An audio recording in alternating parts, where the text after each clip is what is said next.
Okay.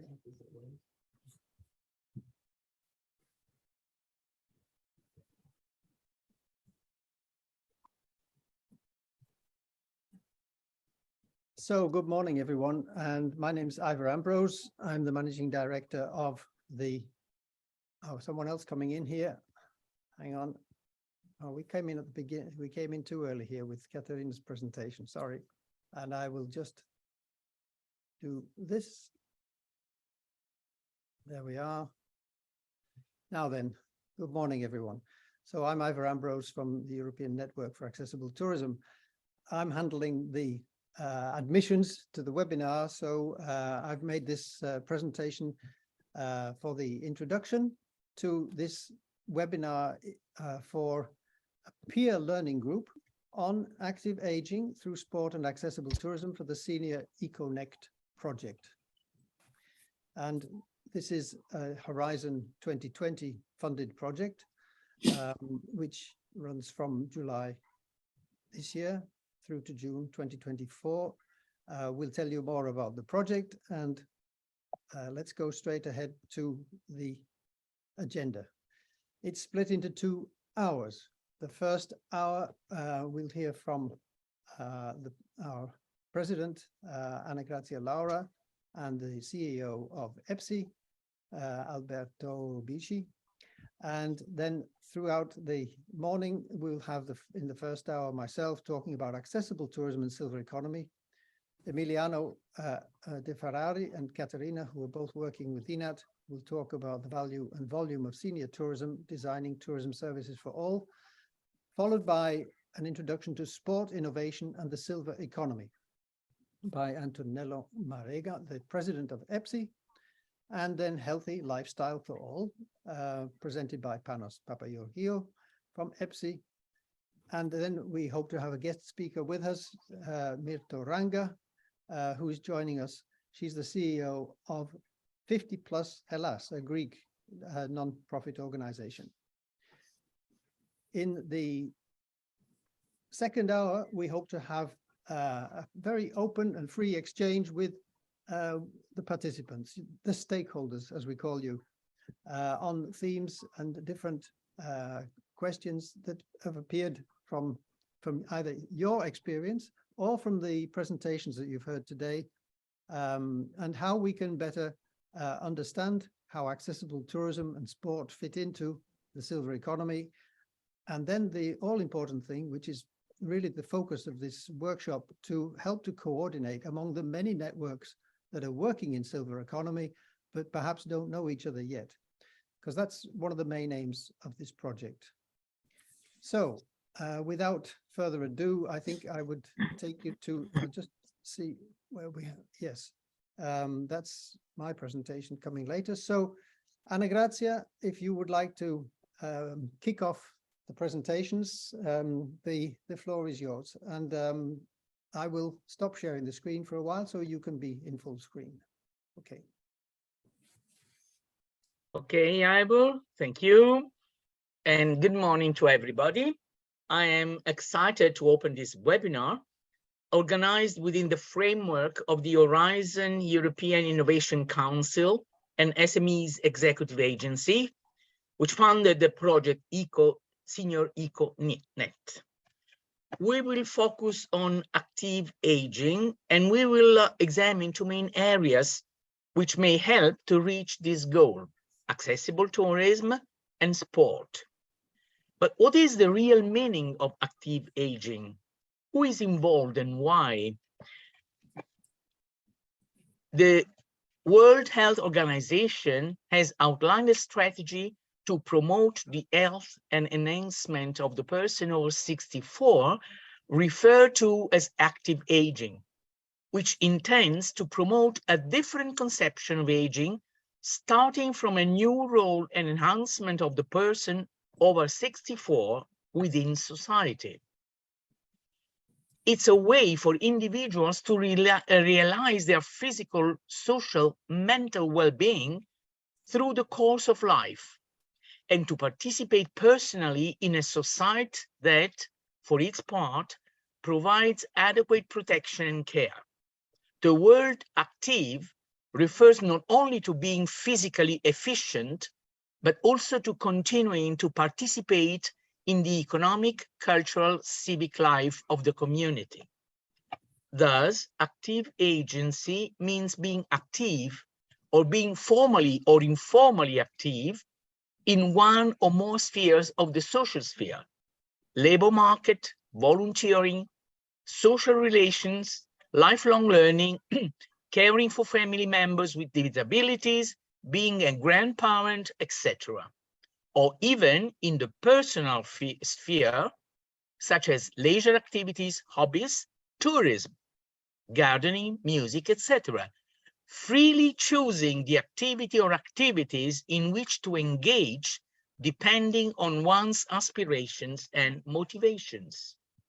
We should try to move away from a purely medical and health concept of active aging and consider also those activities that involve the individual in social life, enjoying leisure time and tourism.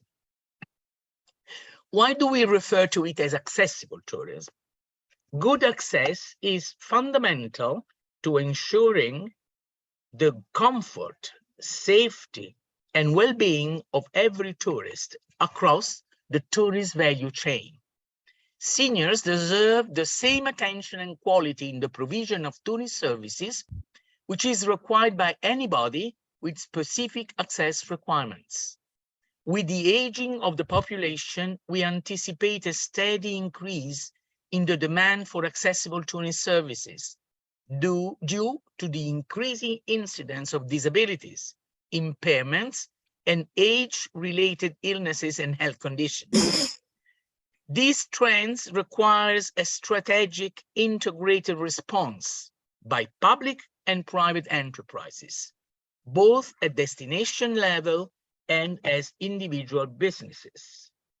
Business and destinations in the tourist sector need to work together, considering accessibility as a key horizontal quality factor in all aspects of planning and delivery of their services, if they are not to be left behind by their competitors. This being the area of references, it will be very interesting to listen to all our speakers today and to follow the debate with stakeholders. It has to be fully understood that the target we are talking about has a huge social and economic value, and its importance is expected to grow in the years to come, as any demographic and political indicators are showing. The Senior EcoNet project is putting its goal and expected products at the service of seniors to grant a newly shaped way of living, to increase the awareness of destinations and ecosystems towards an improved, friendly, safe, and welcoming offer. Thank you for listening to me and joining the webinar, and I'll be listening attentively to what you will be saying. Thank you. Thank you, Anna Grazia. Thank you very much. So we'll go straight to Alberto Bisci from EPSI. And you may introduce yourself, Alberto, and this is your presentation. Thank you. Super. Thank you very much, Ivor. So good morning to all. My name is Alberto Bisci. I'm the Executive Director of EPSI. And EPSI is the European Platform for Sports Innovation. And I wanted to warmly welcome you all. And actually at EPSI, we'd like to do things differently, because normally it is indeed the presidents that are welcoming all the participants, but here is in fact the executive director, and the president will be speaking later on. So Antonello Marega will be entering into more the operational side of things. So this is why we'd like to do things differently at EPSI. We are a very innovative platform, so to say. Let me share my screen so as to briefly introduce you what EPSI is. Hopefully you can see my screen now. And basically, the important aspects about EPSI is that we are a platform, a European-based platform, gathering some 130 organizations all over Europe, actually in 25 countries, beyond also the European Union. As you can see from this slide, we have many institutions, many organizations coming from different horizons, such as sports federations and sports clubs, but also industries, communication and marketing agencies, clusters. And we also have many public authorities. These are cities, these are regions, and these are indeed also what we call national ministries. So the National Ministry of Portugal and Bulgaria are also among our members. So for us, it is extremely relevant to have this public-private partnership within the EPSI community, because ultimately we very well know that we're all working together for the relevance of sports. Of course, we are doing many activities for all these members, and these are mainly the three pillars that we're working within EPSI. So there is a lobbying and education pillar. This is mainly to convince policymakers of the relevance of sports. We have a fundraising pillar, so we are helping our members to secure financing possibilities from Europe, but also beyond Europe. And this is why we are very pleased to be part of this Senior Econnect project. This is indeed, as we mentioned earlier on, sponsored by Horizon Europe. And so this is indeed also just to show the relevance of the many financing schemes that are available at the European level. But when I was saying beyond also Europe is we were also most recently able to convince the European Space Agency to invest in sports. And so this is indeed why I'm saying not only European institutions, but also beyond European institutions. Finally, the last pillar is what we call business creation. Business creation is really to do with, creating new businesses. So not only projects as we are in this one. And by the way, I need to thank Sarah Davis from MTU, because she was hosting last week, Thursday and Friday, in Cork, in Ireland, one of the meeting of this group, of this Senior Econnect group. So I have to thank her formally and officially. And I will just stop it here. And I would like to give now the floor to Ivor to continue. But of course, we're very, very happy to have you on board. And we are here ultimately to connect the silver economy with sports and trying to understand how, senior and elderly people can continue to become active in the sports ecosystem. Ivor, back to you, my dear. You're muted, Ivor.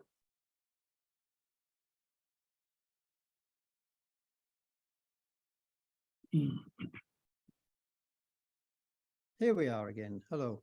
And presenting now for ENAT, I'd just like to say thank you for your presentation and also really a very innovative and very dynamic organization. We're already learning a lot from you as a sister NGO in the European space, and we look forward to working with you as well. So I'm going to talk a bit about the project itself, and then I'm going to talk about accessible tourism for all, building competitive advantage and resilience. I've added this to the title, changed my title slightly because I wanted to focus on the senior economy and how important it is and how advantageous it is in a business sense for tourism organizations to invest in this sector. So we will proceed through my presentation here, the Senior Econnect project. Just a few words about this project. First of all, it's a Horizon Europe funded project, and it aims to support the emergence and development of European ecosystems dedicated to silver and aging economy. We're going to prepare a joint action plan from this project as the main result, to support the emergence and development of European ecosystems dedicated to silver and aging economy, as well as ensuring the inclusivity and interconnectivity between all the key innovation stakeholders of the sector and cross sectors. Now, you might say, yes, we've got some senior ecosystems already in Europe, but the goal here is to try and make a circle around them, to bring them together and to work together, all of us, in the same direction, on the same cause. I've told you already the running time. Our objectives are to support this emergence and growth and efficiency of the network. And we have 4 European ecosystems in the network. I'll show you them in a moment. We are fostering inclusiveness and interconnectivity, as we say, and especially between this, what's called the quadruple helix around the sector of silver economy at local, regional, national, and European levels. We're encouraging synergies and complementarities between Senior EcoNect, the Joint Action Plan, and the innovation programs of public authorities. And we will try to unlock the full potential of the silver economy by integrating transversely, targeting the aging population beyond the scope of health and care, where the majority of these networks are centered at the moment. We seek to increase the efficiency of the silver economy by introducing greater innovation and new projects targeting key challenges and exploiting the opportunities offered by this sector. The partners, as you see on the map, on this slide showing the coordinator, Eurosante, is in France. We have the Munster Technological University in Ireland, Slovenian Innovation Hub in Slovenia, the Association Cluster Sauda de Galicia in Spain, the European Platform for Sports Innovation, and ourselves, ENAT. And we're linking through these networks to 32 key innovation ecosystems who are members of industry, academia, public authorities, and civil society, this so-called quadruple helix. So on that basis, I'm going to introduce now ENAT and what we do in accessible, inclusive tourism for all, as we call it. In a nutshell, we were also an EU finance project many years ago, 2006 to 2007, focusing on mainstreaming disability in the tourism sector, largely because the tourism sector was not paying a lot of attention to people with disabilities. And at that time, it was even strange for tourism and disabled organizations to talk to each other. We wanted, therefore, to combat the discrimination which was effectively taking place by largely ignoring a great number of people in society who wished to travel. So we founded our organization in 2008. After this successful project, we have an international board of directors. We call ourselves a multi-stakeholder network. Rather like EPSI, we have members of many different kinds, about 300 members in 50 countries worldwide, not just in Europe. Our mission is to make European tourism destinations, products and services accessible to all travelers and to promote accessible tourism around the world. This is a slide showing the logos of just a few of our members and partners. We're very proud to work with the UN World Tourism Organization, where we have an MOU with them, but we work with many destinations, Visit England, Ireland, Portugal, Cyprus, and others. We are working also with cities like Brussels, Madrid, Barcelona, and others, and with private organizations and municipalities across Europe and around the world. We've been working in this way, building up our networks, and especially focusing on people with disabilities, but not only. And this is symbolized perhaps in this slide. We're also showing a group of older people who happen to be wheelchair users taking a boat ride in Finland, I think. But accessible tourism, we should underline, is not special tourism for special people. It should be part of every kind of offer. And it's increasingly becoming so through the work that we've been doing and a lot of other actors have been doing. So it's part of accommodation, adventure, culture, gastronomy, and so on. Any kind of tourism for any kind of tourist, really, because people with access requirements can be found in every layer of society, in every age group, and with every kind of interest. So what it means for the supplier is that the supplier should make their facilities accessible for everyone, considering all their different requirements.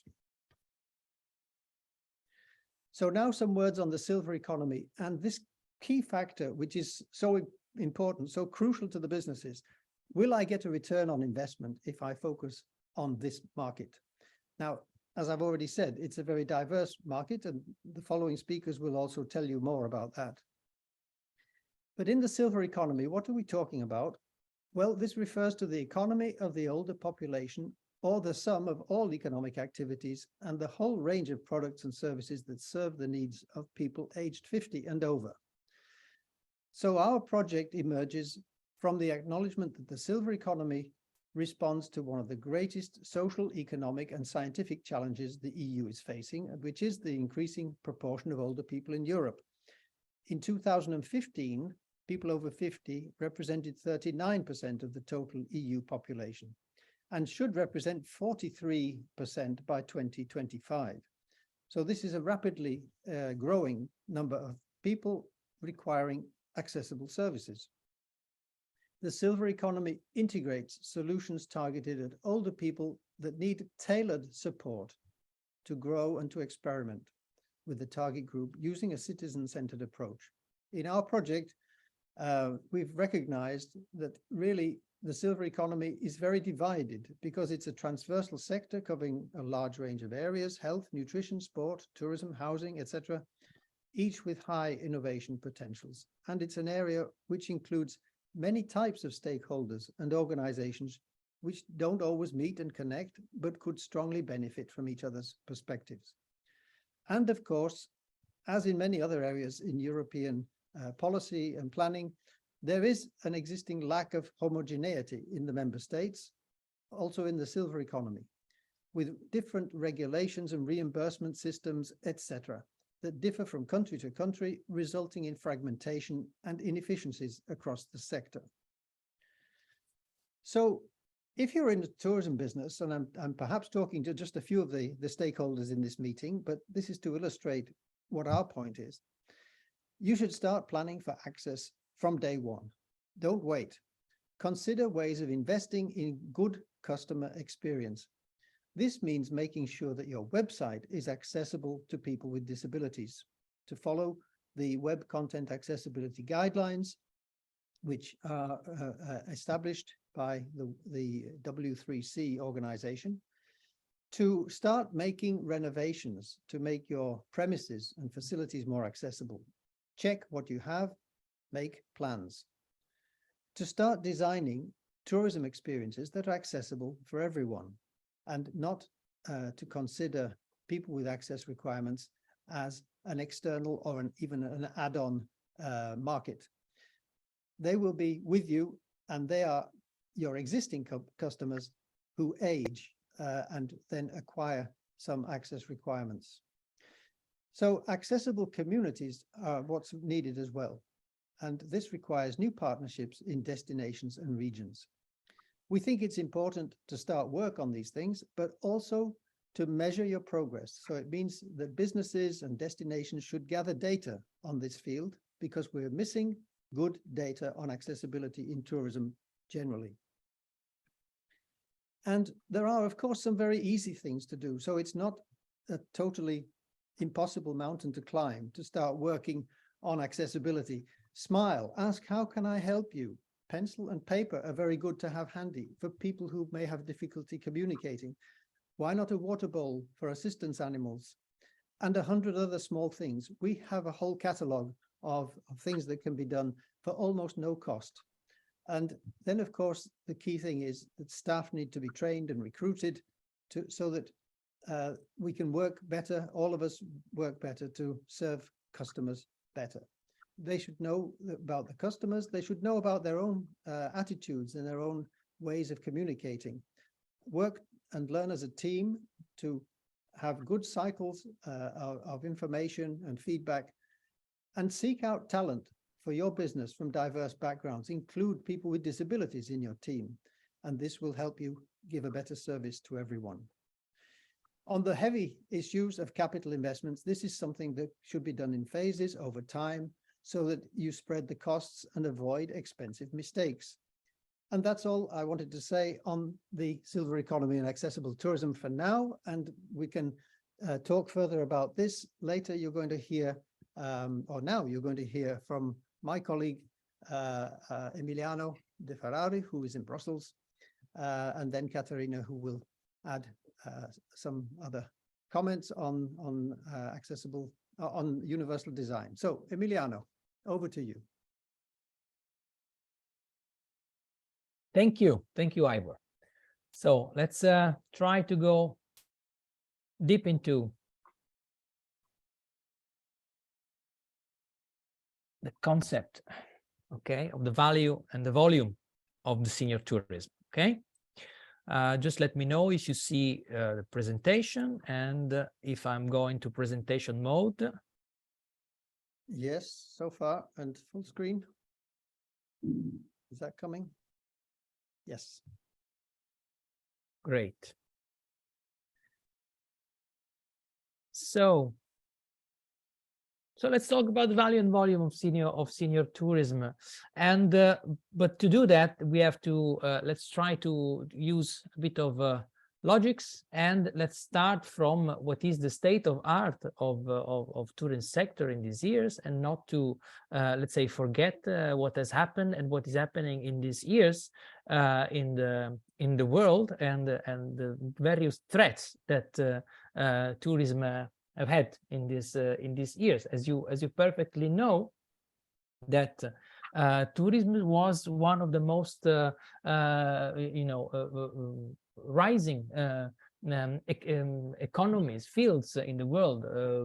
Tourism as an economy as being able to overrun also economic crisis, big crisis that all world has faced, growing and growing and growing. But something happened, as you perfectly know, and it was the first big, let's say, hit to the economy of tourism around the world, which was COVID. So, as you perfectly know, the many the arrivals of tourism in the world just fell down incredibly, and in 2020, we were already trying to make some scenarios to see how the economy could start growing, and some were more optimistic and some were less. Now, after 2 years, we have some more data available who can tell us that we have, yes, we have a recovery, but it is very, very slow. We have some quite fresh data coming from UNWTO, actually from September 2022. So they are very new, and you can see from this important dashboard that UNWTO wanted to share with us that even if there is a recovery, the arrival of tourists in all over the world, in every continent, in every area of the world, are still lacking. Especially here we see the percentage in comparison to what were the arrivals of 2019. As you can see, for example, Europe has still a lot of to do to recover the arrivals of 2019. We talk about a minus 26%, and there are other areas of the world in which the gap is still enormous, like Asia and Pacific, for many reasons. But this is basically the situation. And so we can also share this, which was an interesting data from UNWTO. So how much of 2019 values has been recovered? Total in the world is 46%. So it's not a lot. 64% for Europe, we can say. But as you can see in other parts of the world, as I was saying before, like Asia and the Pacific, we're talking about just 10% of recovery from this sector. So there is a lot to do, but also things have changed because there is not only COVID-19, which hit us, but there are also a lot of other aspects which are related to the economic crisis caused by the COVID-19, the energetic crisis, not only climate changes, and naturally we cannot hide the fact that the war in Ukraine, conducted by Russia in Ukraine, has created other big problems and uncertainties. And in fact, we can give it a look here. What are the main factors weighing for on the recovery of international tourism? Again, a great data coming from UNWTO. As you can see, naturally, the economic environment is the biggest, let's say, factor at the moment, but also the higher transport and accommodation costs, but also travel restriction, uncertainty derived from Russian offensive in Ukraine, the low consumer confidence, the airport congestion, flight delays and cancellation, because even this year, which was a year of recovery for the air transport, we all have seen how difficult it was not to have flight canceled and not to have airport congestions for many reasons. And one of the reasons is still here in this list, because we have staff shortage. It is one of the biggest challenges at the moment in the tourist sector, and there is a lot of people who don't want to come back working in the tourism sector. So there is a lot of shortage of staff, and we have seen it all, especially this year. We have talked to a lot of to many people all around Europe, and they all have the exact same problem. But then let's focus on age, because we are talking about age. Again, we have a quite new, in this case, we talk about Europe. We get the Eurostat source. And as you know, we are talking about, let's say, population rising. We have already passed 7 billion people all around the world. But let's focus on Europe and on age. As we can see, as we know, Europe is not that increasing as in the rest of the world. We're going to have a plateau probably in 2030, and probably there will be a little decrease from 2030 to 2050. But what is very important for us is the share of the population represented by older people. Ivor has already talked about this before, but if we, for example, focus on the people 65 plus, naturally we talk often of 55 plus, but we focus on 65 plus. We have 90.5 million in 2019, which means the 20% of the share of the population, but we may have almost 130 million in 2050, so 30% of the share. So it is very important, and it is quite urgent to to care more about older people. Then we have also the reasons for non-participation in tourism, because it's very interesting to say that, again, from Eurostat. And it is important because this is a way for us to understand a bit more what are the, let's say, the travel habits of people with of people with disability, but the older people, and especially why they do travel or they not.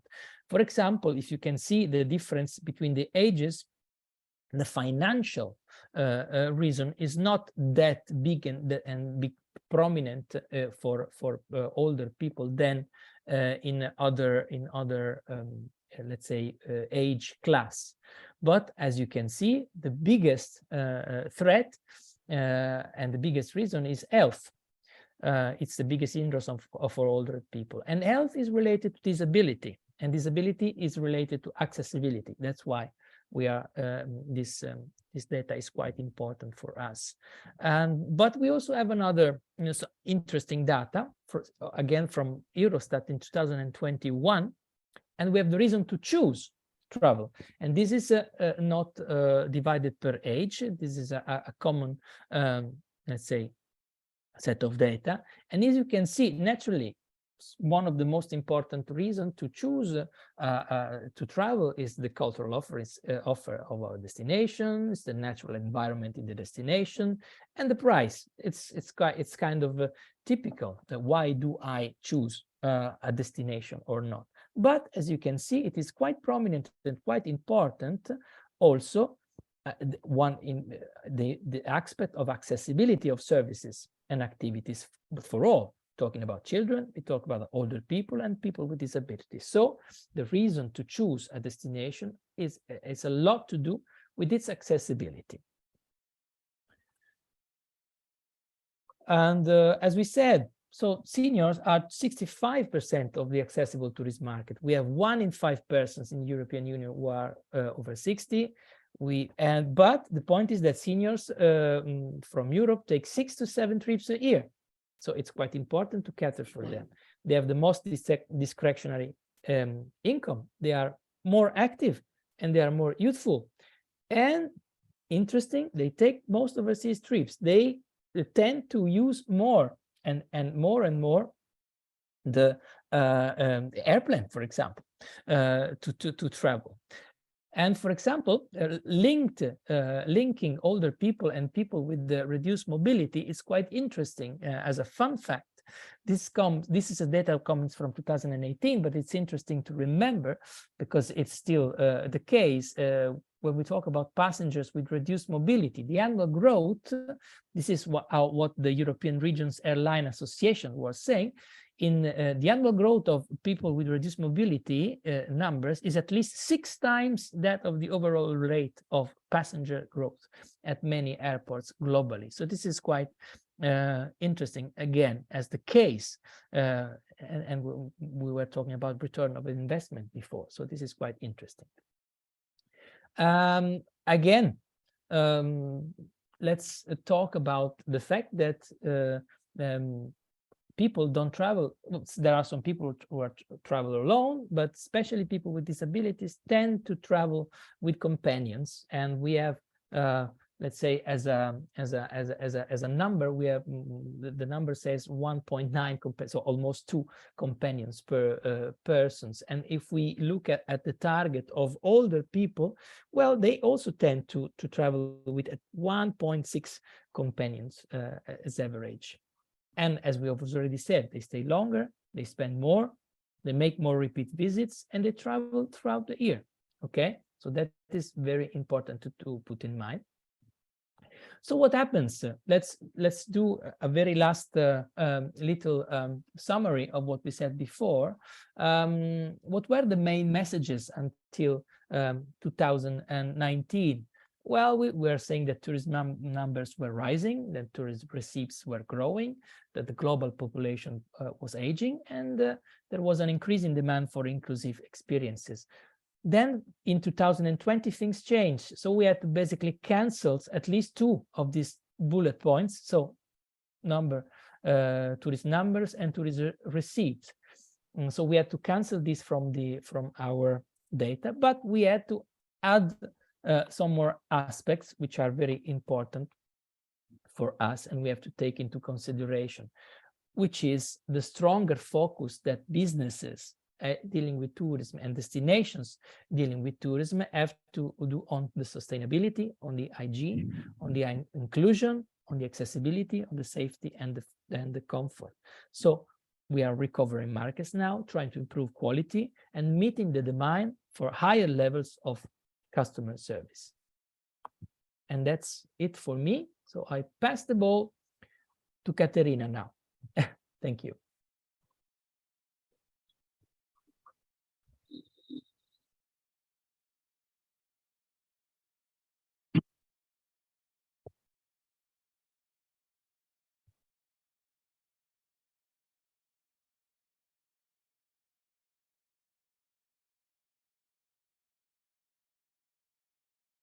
Microphone, please.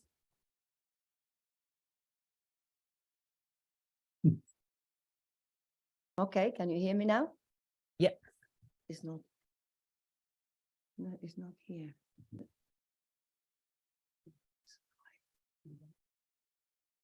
Okay, that's fine.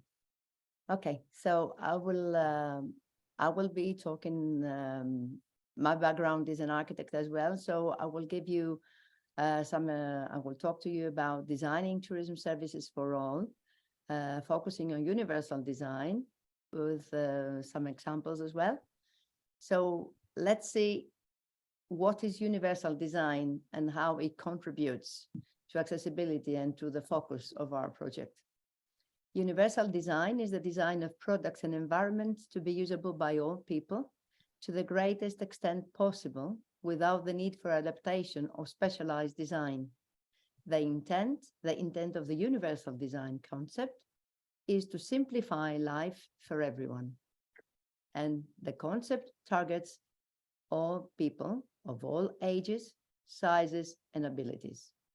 Of course, universal design also applies to the design of services. What is the concept of universal design? It is a design approach that reflects a way of understanding and responding to people's various needs. We are all the same, but also we are very different. It is an holistic approach which supports the functionality of a building, product, or service and provides independence for people. It is not a list of particular solutions, measurements, or products, but it is the way to reach the solution for creating comfortable, sustainable, inclusive, and safe environments, products, and services for all. The universal design approach is the key to removing barriers and ensuring good access for everyone, including people with disabilities and many more.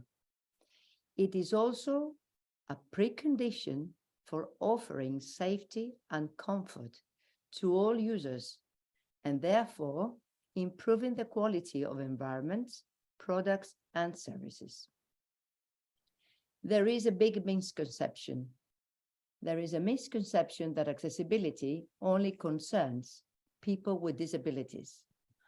And of course, this is quite wrong, because accessibility concerns everyone's comfort and safety and their ability to carry out any kind of activity.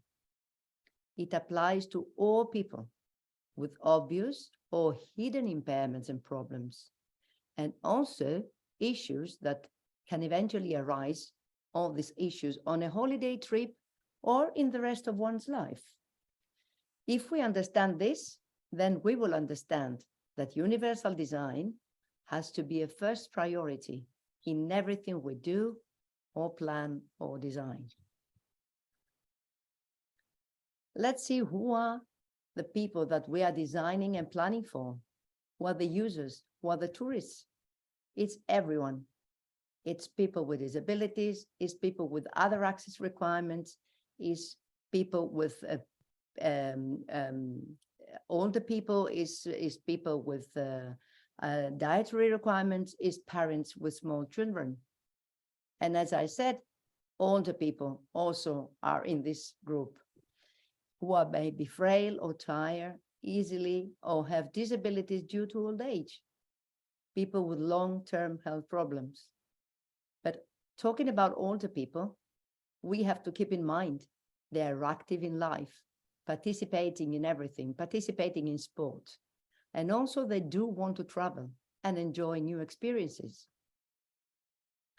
When designing, we should always remember that 70% of disabilities and access requirements are invisible.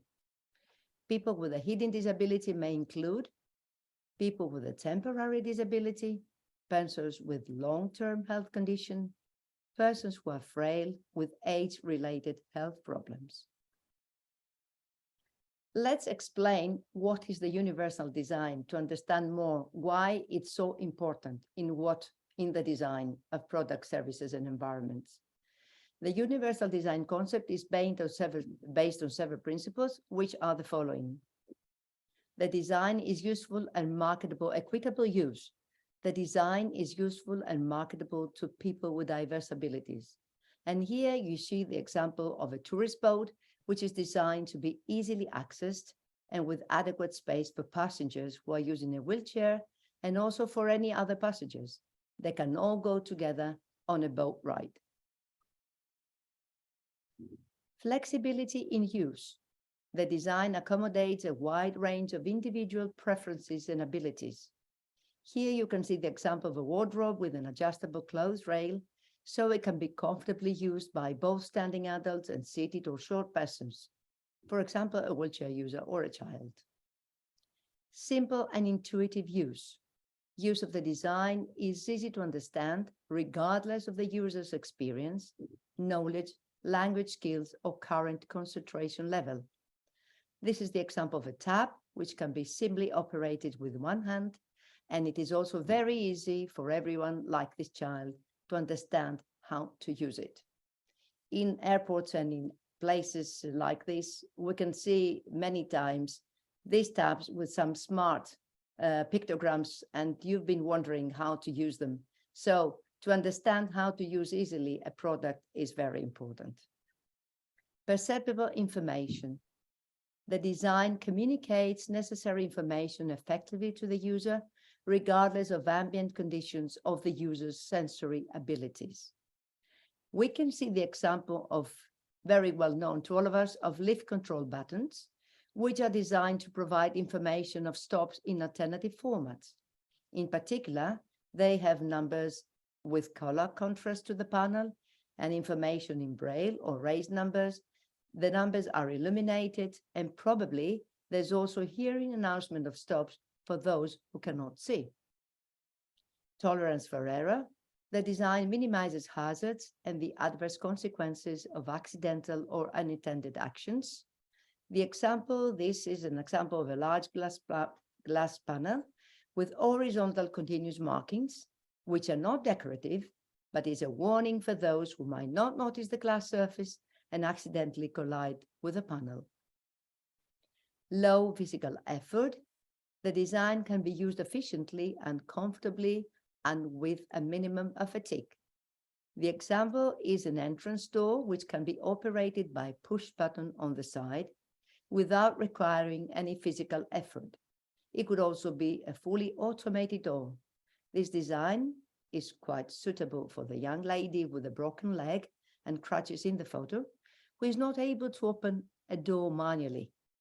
This design benefits many other users, such as frail persons, persons using a wheelchair, or having other mobility aid use, and many more. Size and space for approach and use. Appropriate size and space is provided for approach, reach, manipulation, and use, regardless of user's body size, posture, or mobility. The example is a wash basin, which is designed to be comfortably used by a wheelchair user, with adequate free underside space and floor space for approach, and with the appropriate depth and height above the floor level. The reason that many people with impairments face barriers is the way we design the built environment, the facilities, the products and services, and not the impairment itself. As we say, good design enables, and it is bad design that disables.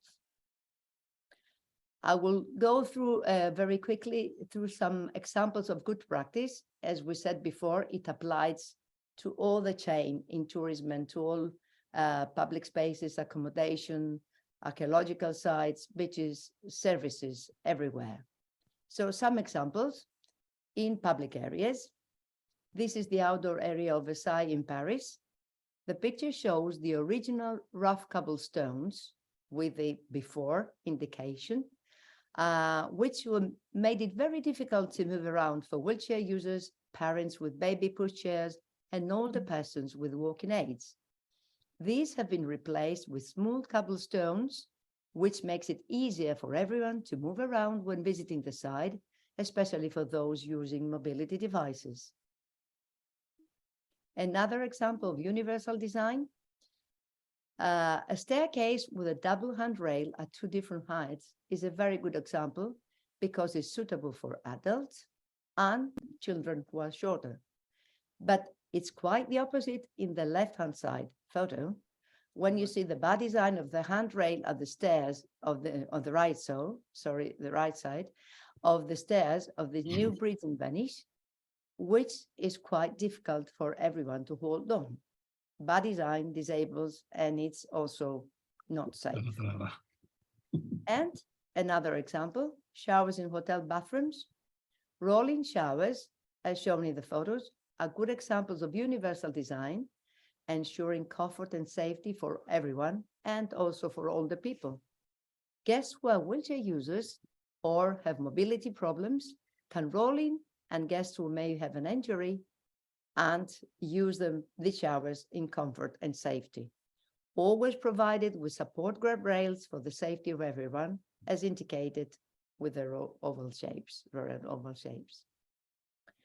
So finishing, what are the consequences of not following the universal design principles? It's lower quality of services for the wide range of visitors. It is exclusion of some visitors from tourism experiences and offers. It's reduced return on investment because it excludes a big group of guests. It's creating not sustainable environment, services, and solutions, because these solutions, if they're not designed for the majority and for older persons as well, and for all life, the spectrum of all life, it needs adaptations, time, and money to invest for making changes. And also, as I said, it is time consuming and money needing adaptations, redesign, rebuilding, and additional expense. And what needs to be done? What is the solution? The tourism sector and everyone involved needs to understand the concepts and principles of universal design and apply them in practice. And to do so, what is important and what is absolutely necessary, it's awareness and training for everyone who is involved in tourism. Thank you very much. Okay, thank you, Caterina. Thank you, Emiliano. We've taken some time on this, but I hope we can go forward now in the program. And I see Antonello there is waiting, and I invite to give your presentation. Thank you. Thank you, Ivor, so much for your introduction. Good morning to everyone. I will make a brief introduction about myself. I'm an architect, so totally agree the approach of universal design that should be for Caterina. Congratulations, is the right way. I worked as a R&D manager in a medium and large sports product companies for many years. After my retirement, I dedicated myself to the university teaching at the master's degree in industrial design at the Venice University. And in this perspective, I also investigate the segmentation by age regarding the silver situation. The population will particular attention to the silver societies and the problems associated with playing sport and physical activities in urban centers. The following PowerPoint is part of this study. I will pass the okay.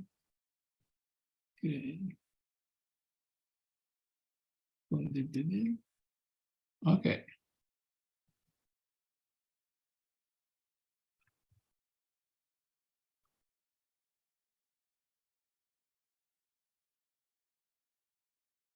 Silver society and the sport and the physical activities. So the silver society with world population The situation now is we in the 2020 we have 8 billion people. So you see that in 2030, that is tomorrow, worldwide, this 75 year older is represent 1 billion.13. And in 2050, when we arrive close 10 billion, the civil society represents 2.1 billion people. So it's a huge market, if we want. It's not a niche, it's a big opportunity to make support and business and activities connected with this. About the physical and social activities, the physical inactivity is a problem that afflicts the seniors, and is one of the major risk factors for the mortality. Sedentarity involves more than 60 to 85% of seniors. But I think they have to take into account that loneliness, the seniors, abandonment and loneliness is one of the biggest problems. So this is the main problem we have to take into account in the future for the seniors. Some recommendations about the physical activities. Walk at least 1 hour, 2 times a week.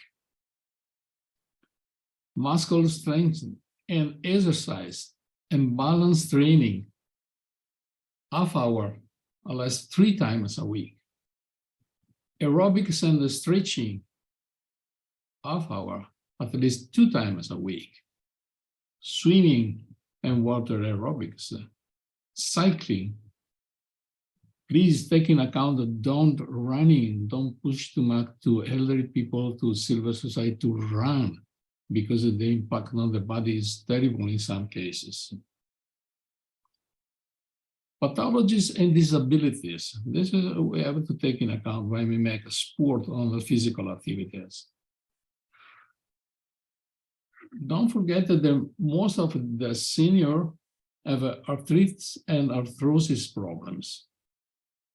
In many cases, they are overweight, or they have a sarcopenia on the osteoporosis. They have problem with the balance. Many times we found people that have problem with the balance. And also the diseases. Parkinson's is another component.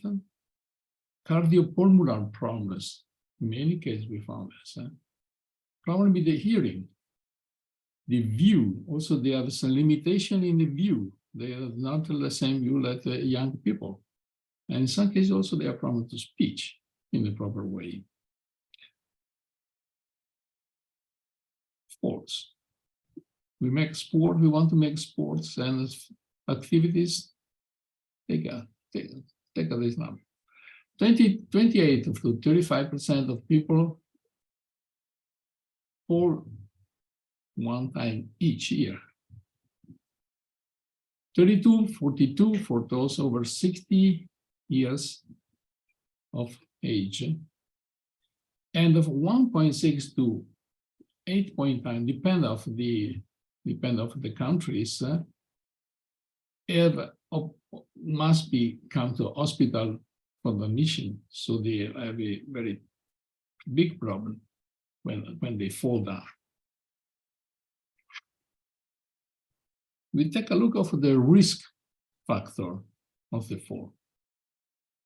So this is interesting because the main problem is a fall in connection with the environment. We make a lot of study in the environment outside, the outside and inside. So outside means on the road, on the square, on the streets, inside in the home. In the home, we make this study. Problem 70% gait falls, balance defects. In some cases, they collapse, okay. But many times they have a confusion. They lose the sense of the position.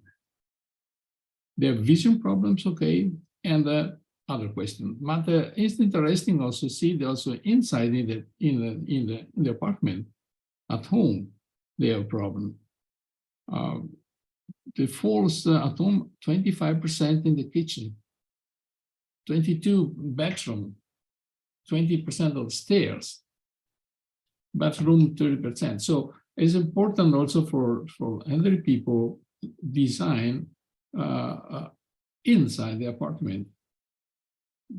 Try to take away the hedges, try to make something round, but easy. Try to identify with different kind of colors the components of your apartment. So this will make also study in this direction. Fragility factors is another question here. Look at the one that we have fracture. The problem is thorax and lumbar. Cervical spine is one of the biggest problems we can have, because the risk is that we found the wheelchair at the end of the cervical spine in some case. Distal, ankle and lower extremity, humerus, okay, hem, facial and rib. You have to take into account also this as part of the risk when we make sport and physical activities. And the last but not the least is overweight and obesity. Okay, starting from left, heart disease, okay, high blood pressure, diabetes and high blood cholesterol. This is one of the big problems in the future also, when we take into account the approach with the civil society. We have to take into account of this problem. In some place, we have to understand that they have this kind of problem. So,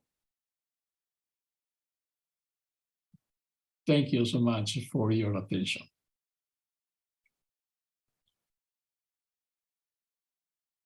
So thank you very much, Professor Marega. That was an excellent presentation, and alerting us to the fact that active aging requires our full commitment at all ages, and especially as we get older, to maintain our health. There are ways to do this. So thank you for pointing out all these important facts and figures.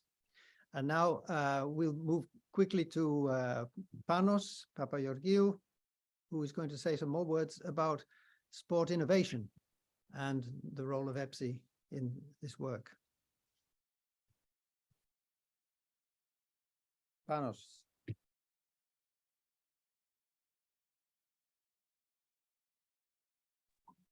Hey, Ivor. I think now you can share. Yes. Okay. Actually, the presentation is about healthy lifestyle for all. Yes, the healthy, yes, healthy lifestyle for all. Go ahead, please. Sorry. Exactly. So let me share my screen.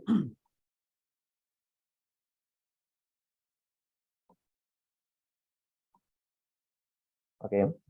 So thank you for the introduction. Good morning to all of you, and thank you for being here in our webinar today.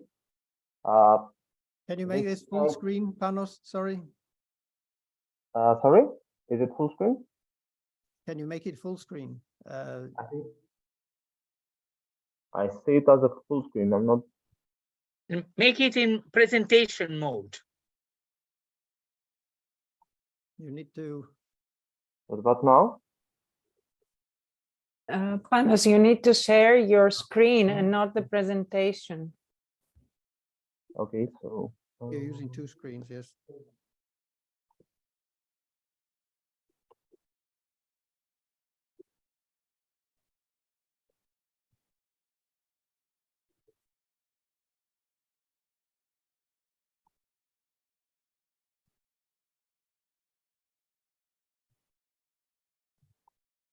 I don't think it works.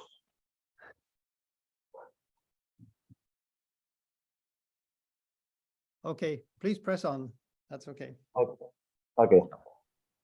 Sorry about that. My name is Panos Papageorgiou. I'm the product manager European platform for sports innovation, and I'm here to make an introduction on the healthy lifestyle for all topics. So the European Union over the past years has given a lot of attention in sport and in physical activity for all generations, and especially the youngest ones and the oldest ones.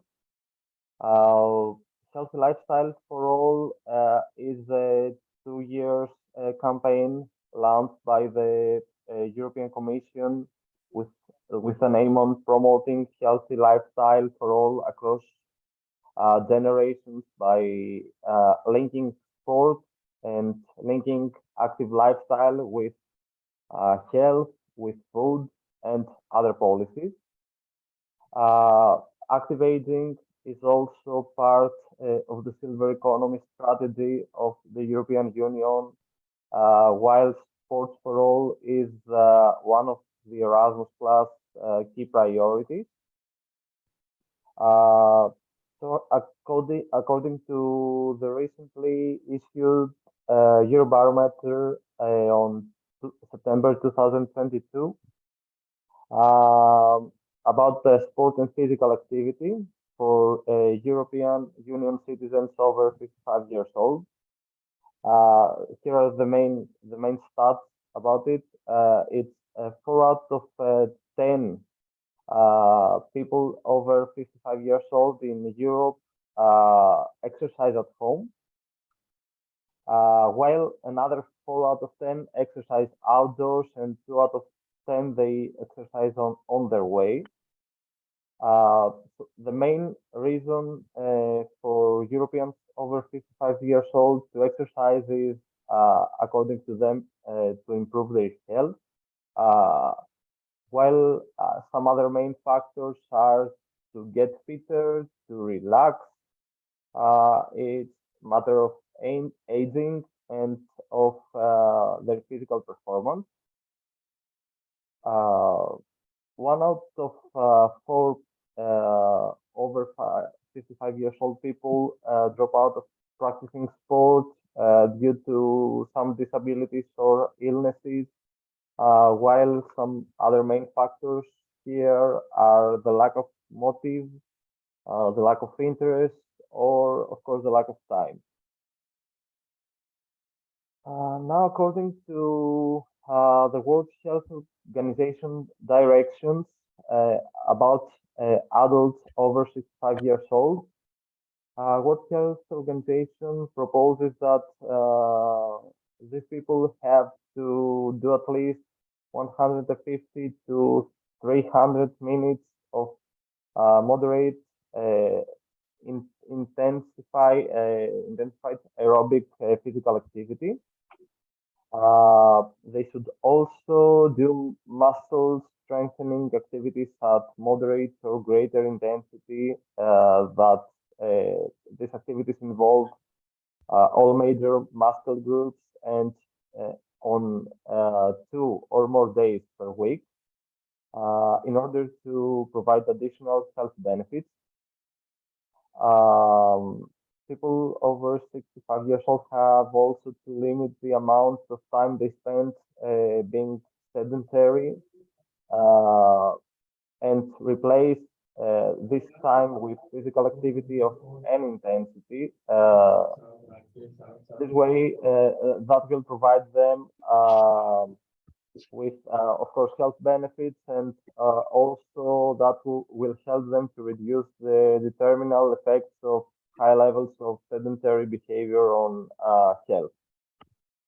And as part of their weekly physical activity, older adults have to do varied multi-component physical activity that emphasizes on functional balance and strength training at a moderate or greater intensity on 3 or more days per week, in order to help them enhance their functional capacity, but also to prevent falls.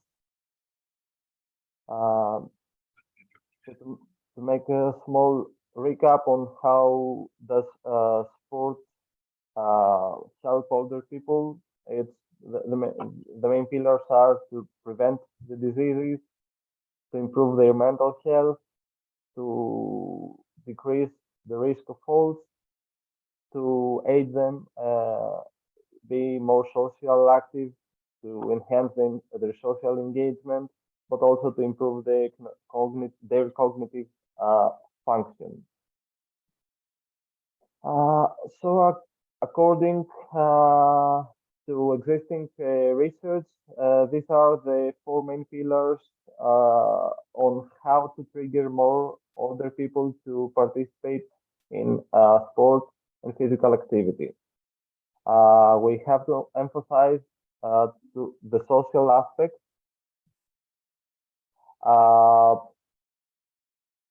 We have to present sports activities as opportunities of having fun, of socializing, and reducing isolation. We have to listen to the older people. There is, of course, a need to involve these people in planning and developing programs, and of course tailored programs to the needs and the level of the individual participants. We have to also address practical barriers. We have to think about social and economic barriers such as cost, transportation, access to facilities, but also safety barriers, trust barriers, and social connection that also play an important role.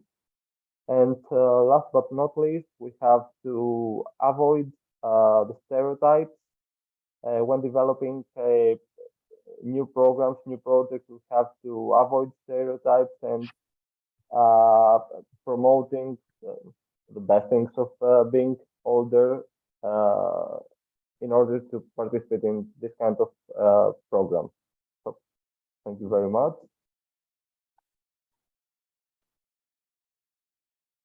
Thank you. Thank you, Panos. No, that was fine. And we could see the slides quite well, actually. So really well done. And it's been very useful to get this overview of, we got the background about the difficulties, the physical and mental issues to do with the aging population and how to combat the difficulties that can arise. So I think it's been really useful. And now I would like to hand over to our guest, which is Dr. Mirto Ranga from Peninda K, or 50 Plus Elas. She's the CEO of the organization, non-profit organization in Greece, working to advance the situation of older people in Greece. And also she has a very large international network as well, I know. Thank you, Mirto, for joining us. And please, let's have your presentation. Hello, thank you for inviting me. And it is a very big pleasure to be able to present 50 Plus's experience in the field. So I will share my screen. And now I see why Panos couldn't. I don't know why, but it doesn't let us share our full screen for some reason. So let's hope that this will work.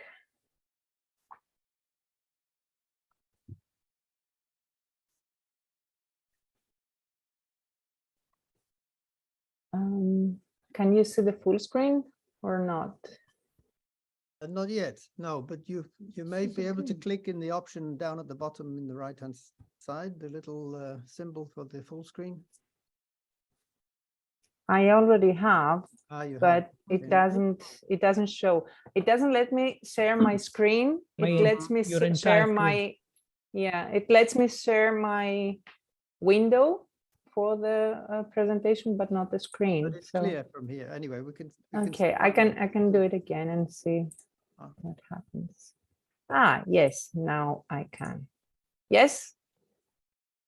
Can you see now? There it is. Ah, great, thank you. Okay. Okay. Got over that. So as you see, you don't have to be an older person to have problems with technology. Sometimes technology doesn't let you anyway. So I will be talking about the value and importance of participation in the tourism for seniors, well-being and health, and what are our experiences as 50 Plus Hellas. So just to give you an idea what 50 Plus Hellas is an NGO here in Greece. We've been active since 2005 in different areas, and I will be talking about it in my presentation. And we try to inspire the politicians, but also the people older and younger towards a more friendly and just society for all ages. We want to empower older people, and we try to intervene in order for some political decisions to be made towards that that direction. We have about 50 very active volunteers, and we have a network of about 45 actors that we've been working with in Greece. And we are a member of Age Platform Europe, so the European organization for people over 50. There are some things you already talked about, so I'm not going to go into details. The demographic trends show that the population of older people is rising. And one thing we do have to bear in mind is that not all older people are the same. And having that in mind, a life course perspective on ages recognizes that older people are not a homogeneous group, that there is an individual diversity and tends to increase with age, and interventions that create supportive environments and foster healthy choices are very important at all stages of life. So there we go. It doesn't have to do with age itself, but with life. Excuse me. When we're talking about aging policies, the World Health Organization argues that countries can afford to get old if governments, international organizations, and the civil society enact active aging policies and programs towards enhancing health, participation, and security of older citizens. And it's important that measures to help older people remain healthy and active are a necessity nowadays and not a luxury. Because if we don't do that, as we already heard, then the challenge will be really great if it's not already. So when we want to try to define healthy aging, when we talk about health, it refers to physical, mental, and social well-being as expressed by the WHO. And in an active aging framework, policies and programs that promote mental health and social connections are important as they improve physical health status. So this is something that we need to bear in mind and work towards. Maintaining autonomy and independence is one aspect of healthy aging as we grow older. And when aging takes place, it takes place within the context of others, friends, work, associates, neighbors, family members, etc. So this is why independence, as well as intergenerational solidarity, so helping each other in a generations together way, are important tenets of healthy and active aging. So what is the difference between healthy and active aging? When we're talking about active aging, the word active refers to continuing participation, and it has to do with social, economic, cultural, spiritual, civic affairs, not just the ability to be physically active or to participate in the labor force, because this was the beginning of the idea of active aging. It was more towards labor. But the European Union decided to make it a broader definition. So when older people retire from work and those who are ill or living with disabilities can remain active contributors to their families, peers, communities, and nations.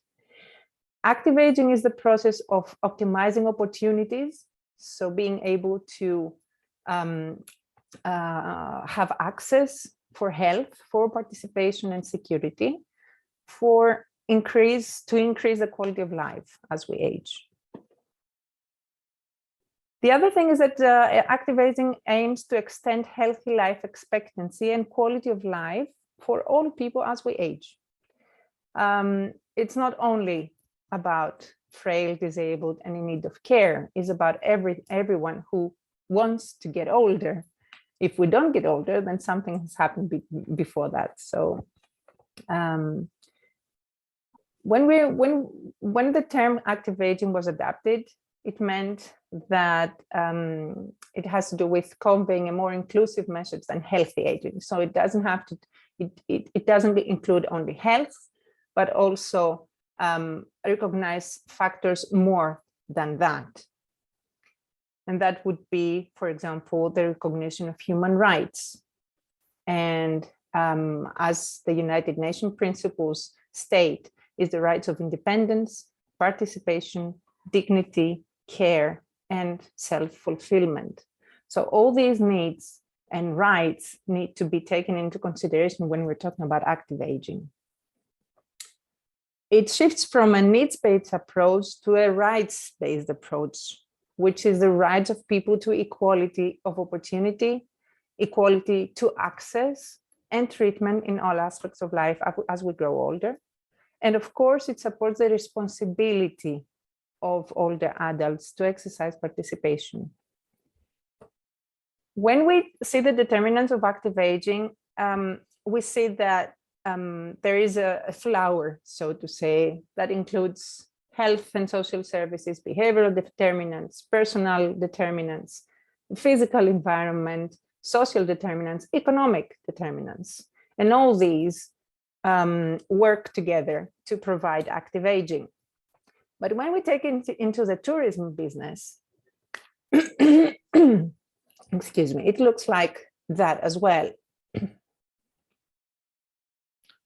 One of the myths of aging is that it is too late to adapt such lifestyles in the later years, which research shows us that this is not the case. And on the contrary, engaging in appropriate physical activity, healthy eating, not smoking, for example, using alcohol and medication wisely, can prevent disease and functional decline and extend longevity. So if we put silver tourism in the middle, then we do understand that these determinants of active aging are also the determinants of silver tourism. So if we want to focus on how to make tourism more accessible, more friendly for all the adults, these are the same components that we have to bear in mind.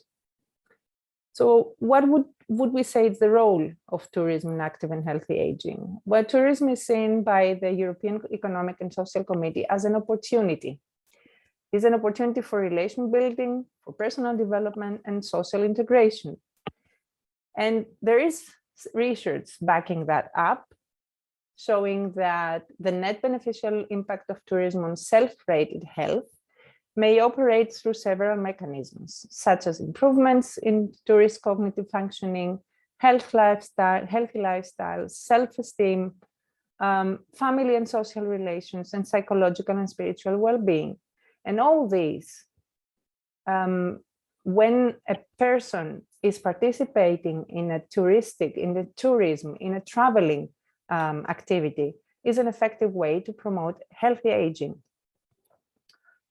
So that means also that this is a very good strategy to provide a better quality of life and healthy aging for older people, and to reduce, of course, the cost of aging societies, because when people are healthier, then the costs of health or of bad health are reduced.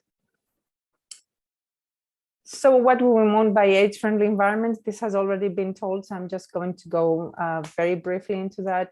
When we're talking about working, we talk about flexible work hours so that the people can work, but also be able to care for others, for example, in their environments, or just continue to work as much as they want.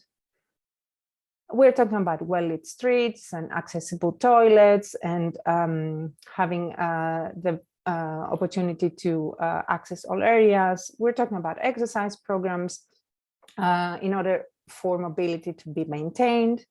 We're talking about lifelong learning and literacy programs. In 50+ Hellas, we're doing a lot about digital literacy in a world that is changing towards a more digitalized world.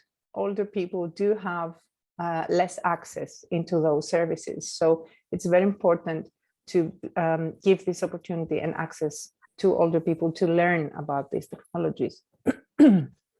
Of course, other aids, such as hearing aids and sign language instructions, etc. Access to health centers, as we're talking about health. And of course, the opportunity to continue to earn a living, which is a big problem a lot of the times for older adults when they reach the age of around 65 and they are forced to move out of the labor market. It has been very discussed, widely discussed, the fact that the older generation will contribute to the 24% of the world market in 2030. And the tourism industry has not yet included this specific social group in the strategic planning, which is, as we already said before, is a loss of the sector. The qualitative characteristics and particularities of seniors are have not been adequately studied, so this doesn't bring any results for the industry to use. The new technologies are not focused on older customers, but most exclusively on younger audiences, which means that age friendliness is not taken into consideration.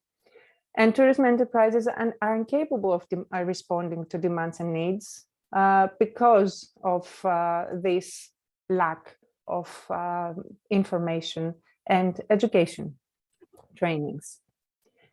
You already talked about the profile of older travelers, so I'm not going to get into that to be able to have it shorter. I just want to let you know that we as 50+ Hellas have been trying to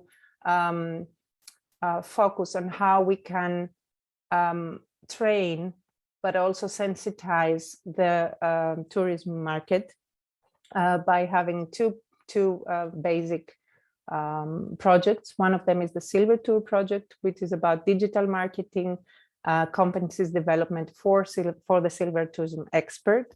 So we are creating a training for the silver tourism expert to be able to work on the silver tourism sector better and have the opportunity to offer products and services in a more age-friendly way. And we also have the project of Silver Guide, which is the development of a web platform and an app for the silver tourism industry. And it has to do, it's going to be a product, a web platform in which the tourism businesses will be able to train themselves, but also get evaluation from the silver tourists on how their services are in order for them to be more age-friendly. And this is on the way, so we have one more year, and I hope that we will be able to share it with you in the future. You have already talked about that. So for us, it's very important. I'm just going through more fast.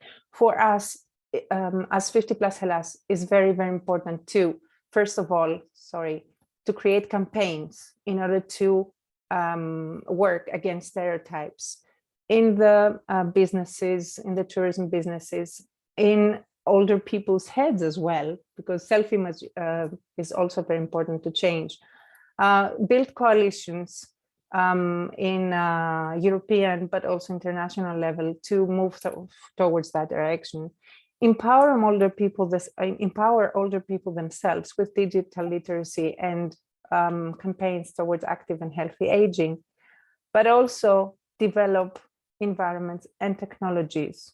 So as I said, we have been doing that in Greece as well. And it looks like the businesses, from a research we have done here, they do want to get training for age-friendly tourism businesses, for silver tourism businesses, but they haven't really understood what that is. So this is also a gap. For us, what needs to be done? We need to empower older people, we need to sensitize younger people, we need to create networks, and we need to train staff in the services, not only the tourism sector. And of course, develop age-friendly products and services for the tourism business so that people can take advantage of it and live a more active and healthy aging period. Thank you so much for hearing me. Okay, thank you very much indeed, Mirto. That's an excellent presentation, which I think you covered all the bases there, certainly. And it's been very good to get to know more about the work that's going on in Greece and in Age Platform as well, we know. So I've just got a little request to everyone now, because we have overrun our time. I was anticipating a little overrun, but we've really indulged ourselves. But I hope I think we've really provided some excellent resources to the stakeholders here, and now we want to hear from them. So I'm going to cut into the second hour by asking the three moderators. I'm one of them, and Emiliano for Accessible Tourism, and for Sport, it's Panos. Let the moderators just be on standby and to come in with your observations. And I also invite Anna Grazia, Alberto, Antonello, as well as you, Mirto, to respond. But we will enter into this interaction with the stakeholders, hopefully, and I'm pleased to see so many of you still with us. We've got 21 participants. Just before we go further, could I ask all of you to, if you would, put on your camera if you wish, so that we can actually see who's with us. I'm looking now. Good, we're getting a lot of faces there. And I think Emiliano is going to take a screenshot just for the and record. take a screenshot if it's possible. Yes. Thank you. And now I've got the overview on my screen. Hi. Are we done? Not yet. Let's see. Okay. But thank you. Does anyone, let's say from the audience who hasn't spoken already, let's say, would you like to come with a comment? Anyone at all? Who's first? We've seen some comments from you in the chat already, several of you. Okay. Well, I would like to thank you for a really, really great seminar. I knew that there's a lot of opportunities in sports and in tourism, but now I see even more. So I think we should all really start working together to help each other developing this area. So thank you. Thank you very much. I mean, this to me, Alessandro, there you are. Yeah, hello everyone, and thanks for the very interesting webinar. We have, let's say, witnessed a lot of interesting information, and myself and Joanna Johansson, we are from Lunex University in Luxembourg, and basically we're interested in the healthy aging field from the academic and scientific point of view. And actually, this is a project that was led by Joanna. We are already, let's say, co-developing exercise gaming approaches for fall prevention in elderly. And so I have a quick question, and this is for Panos or other moderators. If this is an interesting, let's say, field of or activity to be added into the maybe gyms, which let's say are provider or gym classes, which are part of the activities scheduled for elderly during their let's say visits and so on and so on. Panos? Yes, definitely. I think it's sport for silver ages and kind of emerging topic, and I really find it pretty interesting, Alessandro. I don't know if Alberto or Mr. Marega that has more expertise could add anything on this. Alessandro, I guess that in any case, I mean, we're very proud that Lunex is an EPSI member, and you know how,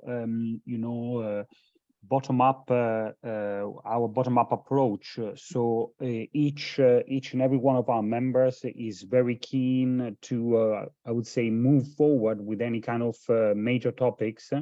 And you know also that we have the possibility to have both project ideas, but also programs ideas, what we call programs ideas. These are much broader themes. And indeed,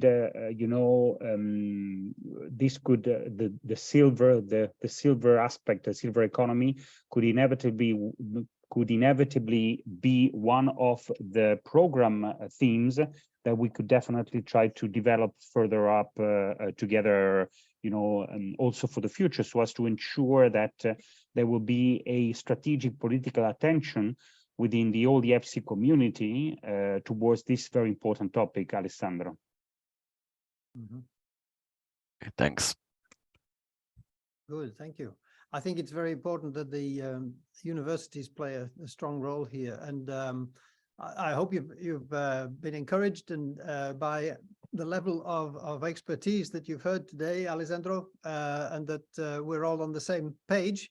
And I think this for us has been a great opportunity to bring sport and accessible tourism closer to the existing networks, really. It's been quite a revelation to us to see how much is going on and where we also need to be involved. And let me also mention one important thing, if I may.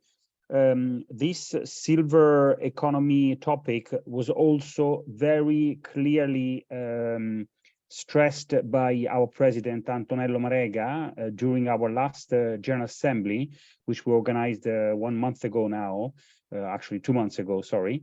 And so as a very important key strategic sector to concentrate on.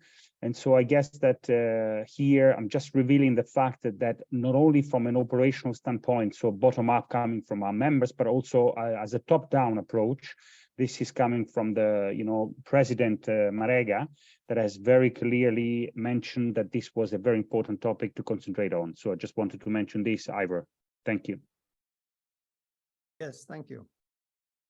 Also, I could say from ENAT's side, from the ENAT board, we're actively participating in what the European Commission calls the tourism transition pathway, where we've stated a number of goals and commitments, pledges and commitments, they're called, on how we will structure our activities in the coming years to redesign and redevelop tourism after the pandemic. And I think we have to think very strategically about this, just as your president does.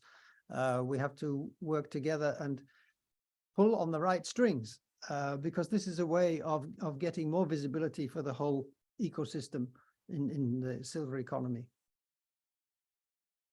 Yeah. Any more comments? Was that a wave? Mirto? Well, I wanted to see if someone else wanted to comment, but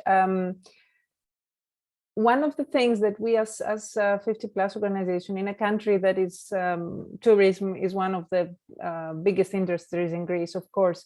What we have realized doing our research with about 1,600 tourists over 50 in Greece last summer was that a lot of the times we talk about age-friendly tourism and silver tourism, etc.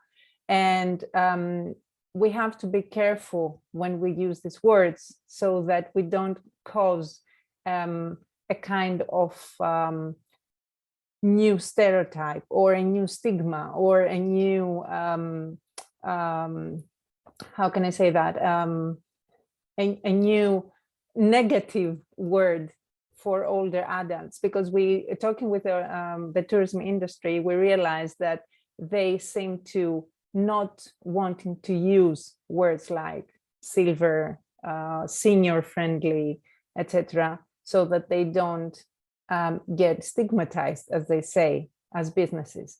So we do have to bear that in mind in order to pass everything that needs to be passed for an all-inclusive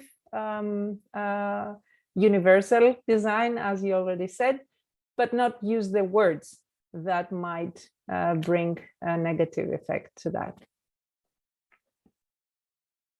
Right, there's a lot of sensitivity about this in marketing terms, yes, and we should learn from. That's a great experience that you've had. You've actually been on the ground and done this research with the customers, with the visitors. Very important. Yeah, I'm seeing something from Berislav. And he's got issues with his camera. They're working closely with EPSI. He's saying we are working closely with EPSI and ACES Europe in Southeast European region on the topics connected to sports and physical activity.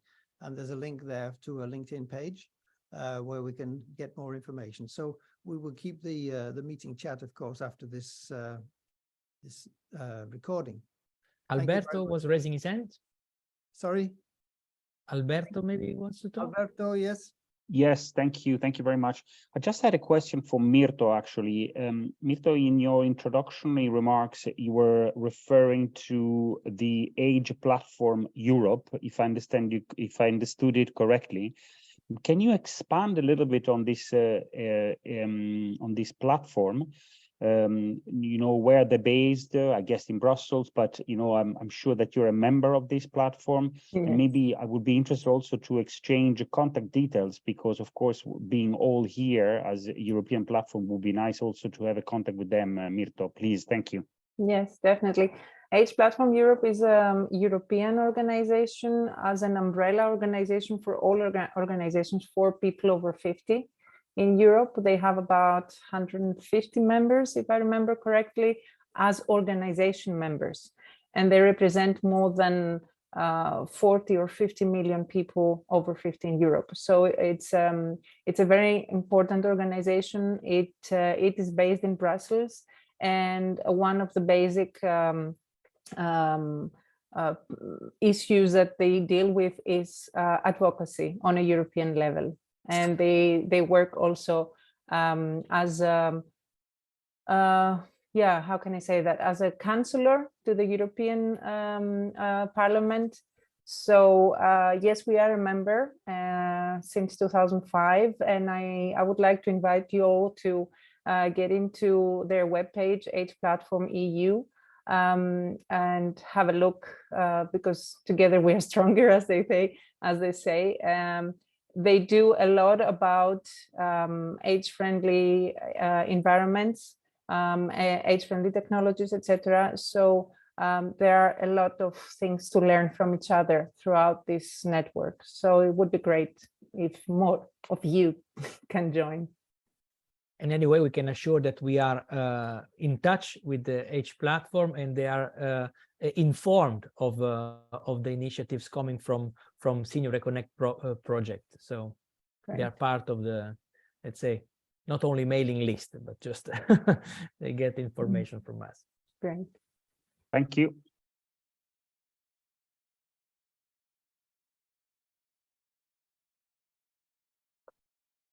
Ivor, your microphone is off. Thank you. I've got a few small messages myself, because in the last few minutes, we can just point to some of the activities that we're intending with the Senior eConnect project. So I'd just like to present this as the last step or the last stage of the PowerPoint, because we've written some of these things down. And here we go. It tends to work.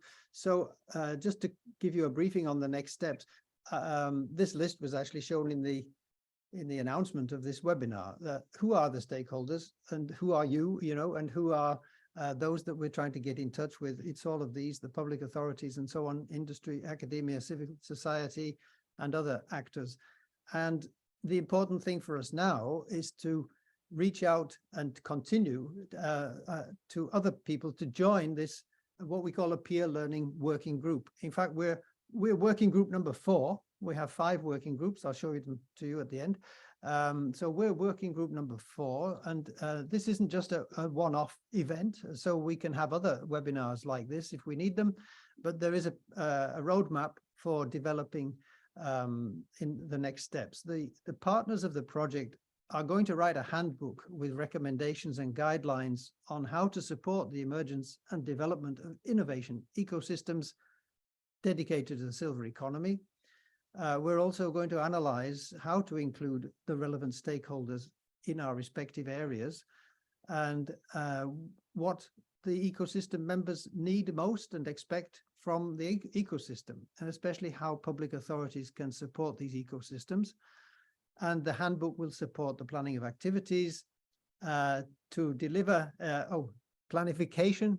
How did that come in there? That's the French word. And I would have used the word planning in this instance. Where did that come from? That wasn't me. Sorry. Yes, a joint 5-year action plan is what we're aiming for, so that at the end of the project, we will have developed a new proposal, which we will seek funding for. But we're on the track anyway. We will be working on the objectives and activities based on the feedback that we get from these peer learning groups. So this is very important to us. In the next steps then, we're going to look for the financial support for the 5-year joint action plan and get policy support and commitments from public authorities. So something in the nature of your campaigns, I think, Mirto, to focus our energy and our attention on a few key points and push these as far as we can with the relevant public authorities and businesses and other stakeholders. So this is the sort of the next steps in the learning groups. Just to let you know that you can get more information through the website for this from senioreconnect.com, but there will be a working group 1 meeting on the ecosystem emergence and animation of this ecosystem. And there will be an exchange in that meeting on the 10th of January next year for working group 2.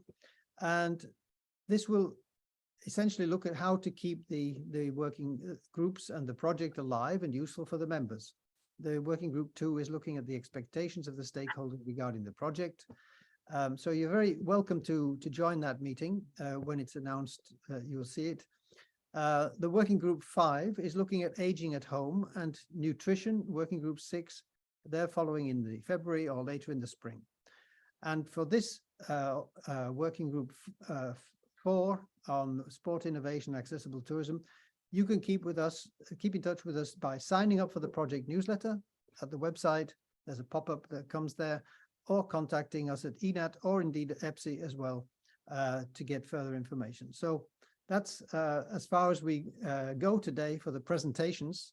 And a thank you as well from Caroline West, who is the coordinator at Eurosante. And that's her email address, which will also be shown in the video, and she's also available as a contact person. So it just remains to thank all of you, and I've also invited Anna Grazia and Alberto to say a few words of thanks before we close the meeting in about 5 minutes. So maybe you have a small recap or a comment there. Anna Grazia, can I invite you to go first? Yeah, well, first of all, let me thank you, everybody, and all the speakers and the participants, because we really had a very enlightening program and webinar. And I myself, I really am let's say, a part of the silver economy, and I learned a lot on what to do and what not to do, which I will try to put in practice, because this could also be, let's say, our path for the future, to see how really we can invite people belonging to silver economy to behave as they should.